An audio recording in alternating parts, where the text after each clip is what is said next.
So it's at this point that he describes the Chinese concept of the Tao.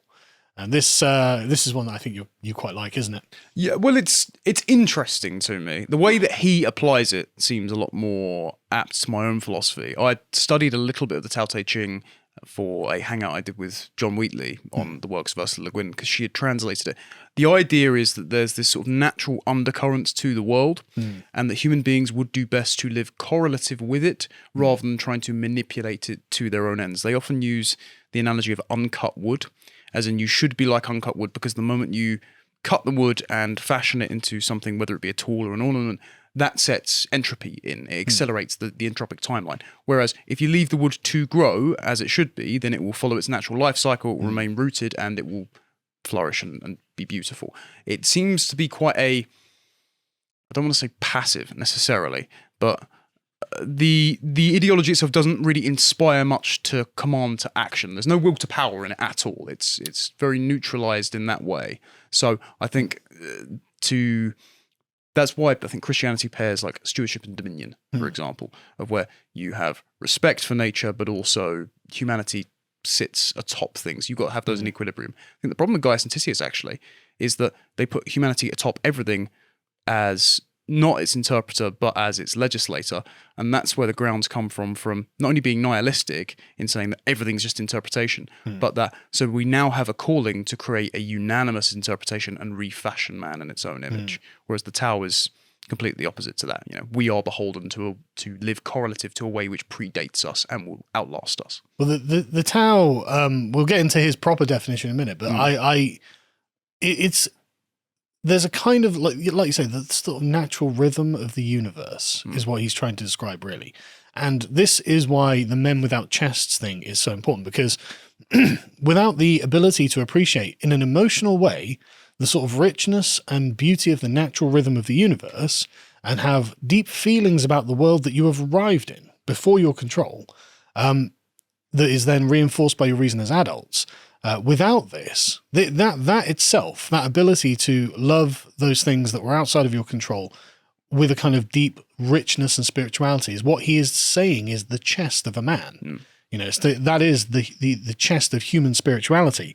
And so the men who can't do that are the men without chests, and so see just all of the world as being essentially pliable and, you know, manipulatable, and not even like, I'm not evil, but like boring almost, and just there's nothing exciting or enchanting about it. Something similar to Romantics was Ralph Waldo Emerson's Transcendentalism. It was pretty much parallel to what the Victorians thought, that sight was tactile. Like when you saw things, you touched them, and that's why they kept escaping to nature, because of course with the increasing urbanization, at once the British woodland was regenerated, they thought if you walked around the city all the time you get dirty, so you need to go out. That's why John Ruskin started complaining they're building too many railways to Lake District, because all the people will come and spoil them eventually.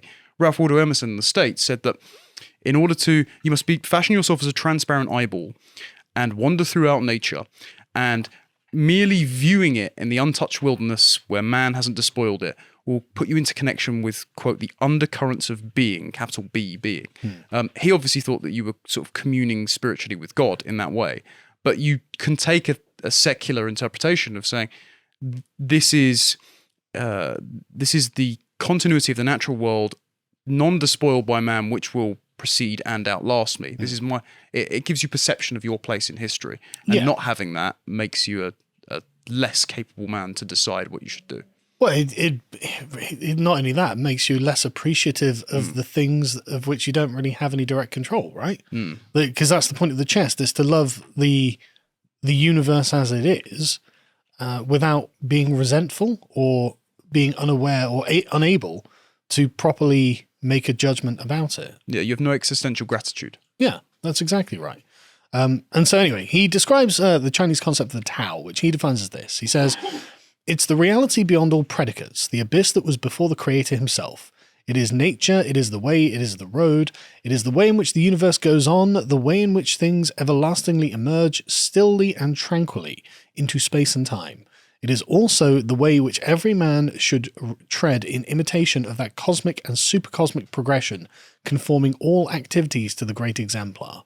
So it's quite a high-minded concept, at the very least.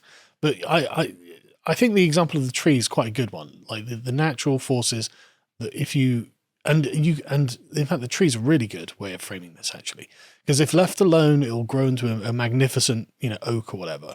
But if you cut it down and then you try and cut against the grain, you'll find that it doesn't do what you want it to do. But if you cut in line with the grain, then you'll find that you get the best result that you're looking for. And so you can see like the nature of the Tao being embodied in the tree, even if you're working on it there. It's still, you still have to, even as a person manipulating the world around you, you have to be aware of the Tao and to work in line with it for the best results, or work against it to your own detriment. And so he says there are many kinds of cultural descriptions and forms that summarize what he's calling the Tao. But the importance of the view is that it is, as he says, the doctrine of objective value, the belief that certain attitudes are really true and others really false to the kind of thing the universe is and the kind of things we are. So my emphasis would be on that last half of that sentence, to the kind of thing the universe is and the kind of things we are, because that is important, that it is in some way relative, right? The Tao is relative to a man. The Tao of a wolf is probably different. The kind of thing the universe is to what a wolf is, he's got a different Tao and we don't have to worry about it. Humans have our own Tao, and the kind of things we are to the kind of things we would like to continue being, given the type of thing that the universe we inhabit is, determines what he calls objective value and the certain belief that attitudes can or are really true. And so it is really true that the kind of things we are and the kind of universe we are in means that, for example, men and women getting married and having families is a part of the true value system of the human universe. And I think that's a really interesting and weirdly secular way of describing. No, it is. This is. You don't have to invoke a god. No, this is by far Lewis's least Catholic text, including Lion, the Witch, and the Wardrobe, which is just straight up allegory. I think you could describe it as the empirical boundaries by which we can means test our values. So when we've said before that there is individual variation in quote gender identity, but if you're looking for if you're nihilistic as a teenager, specifically a teenage man in the present day, if you're looking for a way to accrue value and feel like you are worthy of something, it could be worse than living correlative with your biology and just getting stronger, getting confident, being of service to others, being a man. And those are normative definitions, but they're not arbitrary. They are rooted in our biological capacity. They're rooted in the Tao. Exactly. Yeah. Yeah. That's it. And that it's a very good shorthand for explaining the natural rhythm of human life and why it has always been this way, almost in all civilizations, in all times and places, until it is deliberately broken. Like you are making the people who in the modern era are not following the Tao are making a conscious choice not to do so. You see the feminists, I'm breaking gender roles by shaving my head and letting my armpits grow. It's like, okay, great. I'm really glad you brought up the feminists actually, because this is one of my favorite arguments against their conception of patriarchy. Yeah. And that is, you're asserting in all times, all places, all cultures that some sort of patriarchal conspiracy occurred before we could define each other's languages, before other continents had been explored, before we had any means of communication. And so it is either something so deeply rooted as to be biological, or something so telekinetic and transcendent you would call it theological. Either way, male domination, the way you conceive it, is the undercurrent of reality. And so even if we acquiesce to your definition of patriarchy, we'd still be going against the natural order. And that doesn't seem to bear us any good. Well, as with the tree examples, they're deliberately cutting against the grain. And look where it's getting them. They are burning the forest down like they're the Uruk-hai. Yeah. But what's it done? It's made them lonely, miserable. It's made them dissatisfied with their lot in life. And at the end of it, they've still failed because as far as they're concerned, quote unquote, we still live in a patriarchy. So what did they achieve by going against the Tao? But what did their grandmothers achieve by going with the Tao? They achieved happiness, satisfaction, grandchildren, long life. They got all of the good things that the human Tao prescribes. So anyway, in the Green Book, Gaius and Titius, he says, have adopted a position in which the very possibility of a sentiment being reasonable or unreasonable has been excluded from the outset, as in what a well-bred human in line with the Tao can make a legitimate moral judgment about has been just excluded. There's no such thing anymore. And so the old form of transmission of a worldview was, in Lewis's view, what he would call a propagation of the worldview, as in it's in line with reality. It's in line with this Tao that humans follow. And so you don't need to propagandize people. What you need to do is instruct them, and they will find out for themselves by their own contact with reality. Oh yeah, that worked. That didn't work, And so you're just essentially instructing them. Whereas what Gaius Antitius's debunking view of the world is doing is really a form of propaganda, because that thing that existed, well, they're kind of they're overturning it. They're trying to undermine it completely. And this then, of course, robs the schoolboys of the chests, which is the propagation of the forthright values that provides for them and develops them into men, which is, of course, what you want. And so he says, the operation of the Green Book and its kind is to produce what may be called men without chests. Their heads are no bigger than ordinary. It is the atrophy of the chest beneath that makes them seem so. I think that's, again, another he obviously is a great writer. It's a very poetic way of summarizing the problem. It's not that you're smarter than you think, than anyone else. It's that you have less soul.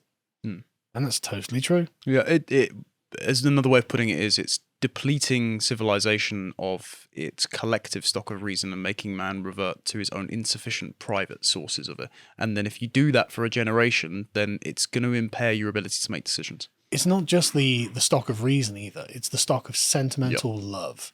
And you see this with the millennials now. Oh, we hate the United States. We hate the United Kingdom. These are just evil white supremacist societies that we'd tear down were we given the power. It's like, but you're a product of these things. What, so you must be saying you hate yourself at the end of it. And also, why do I believe that you could construct anything better in its place when you haven't yet been capable of expressing capacity for love? Yeah, obviously some soy-filled left-wing manlet. wouldn't trust him to build anything. No. But you don't even have the affective ability to demonstrate a normative positive vision if all you are filled with contempt for what you have to currently exist in. But this underlines the hypocrisy in their entire view, doesn't it? Because if they're like, well, look, this civilization is evil, and therefore everything produced by the civilization must also be evil. I'm a product of the civilization, but I'm good. Yes. How did you arrive at that conclusion? You must also be evil, and so you need to change your ways anyway. So anyway, but as Lewis says, he thinks that this is the reason for the decline of civilization in his own day. I think that is just all the more reinforced by the millennials that we see now. To watch the full video, please become a premium member at lotuseaters.com.